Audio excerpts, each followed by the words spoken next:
Hi everyone. I am going to attempt to be able to do a kind of cross stitch for you all because I got a request from Catbird 2011 to show how I do the kind of cross stitch, and most people have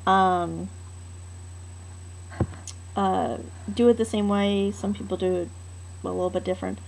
But what you do is, and I hope you can see this good because this is the third time I've now tried to make a video.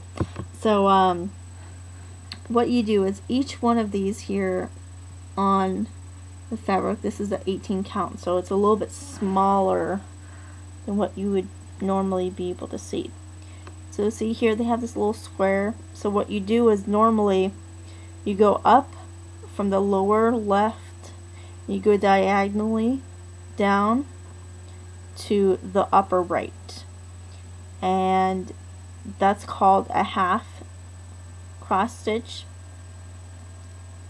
And assuming that you have more to do, because usually you do, you would then go up here from the lower left and diagonally to and go down to the upper right, and then when you're done on that, you go up from the lower right and you go diagonally and cross over to the upper left. So I'm going to show that to you, and I hope that it comes out. Let's see here. It's right here. So here, this is the lower left. So I'm going to go up here. And then see here, I'm going to go diagonally here and go down on the upper right. I have one more to do, so I just go here, I go to the next hole here that's right next to it, and this is the lower left. I'm going to go up, and then I'm going to go down on the upper right. And from what I've been told, as long as you, whatever direction you started with, that you go and you keep it, then that's the way to do. If so, I have heard that a few people do, they go up from the lower right, and I've heard that that's fine, just as long as you do whatever the way you do it, that it's consistent. But from all the patterns that I've seen, or from the instructions, everyone starts the lower up from the lower left. So then I'm going to go down on the upper right. See, now I have, I don't know if you can see that, I have two half stitches. So now I need to complete those. So I'm going to go up from the lower right, and then I'm going to go diagonally here and go down on the upper left.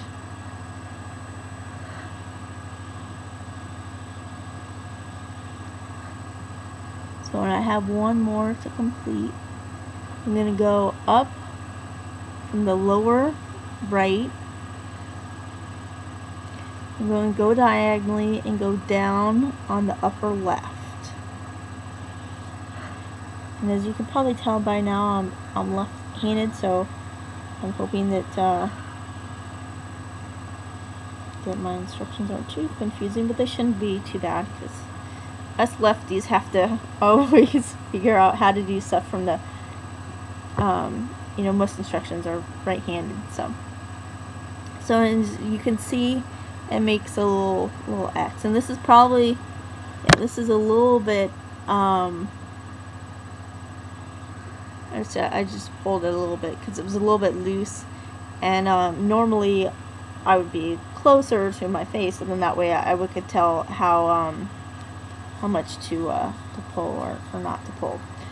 So that is the basic stitch. Those are the only two I really know.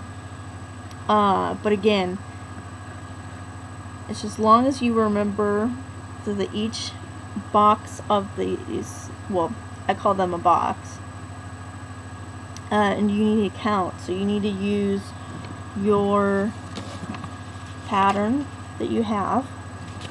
So what you need to do is these are the little symbols, and then it tells you what color to use. And then over here it tells you which one. So right now, if I was working on the little heart, which I'm not, I would see, oh, okay, I work from here, so I can do 2. I can complete, well, depends on which way you're going. You could go from here and then over, or you can go from here to here to here. But it depends on which way you're working, and that it's best not to skip over. Like, you wouldn't want to do a heart down here and then still have the thread attached, and you're gonna, you know, start over here, because that would be too big of a gap. So I'm going to show you the back of this. What you do is, once you're completed with the area that you're working on, like I said, you don't want to go too much, and you can see here on this part here, I didn't go exactly the left to right and you know, lower right to left, so that's why it looks like that. If you go from the lower left to upper right and lower right to upper left, it will look like this. It will just like one stitch. So then what you do when you are completed, you know, tie a knot, and you go try to get the needle underneath here, underneath your stitches.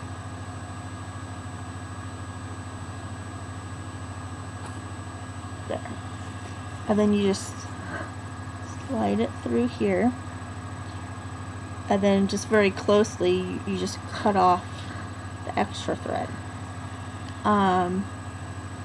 And then I need to cut off this part here because it's extra, but and then what you would do is, some people knot this, and then what I've seen is sometimes the people will have it so the knot's over here, then later on they can just cut it. But most places that I've seen in videos is that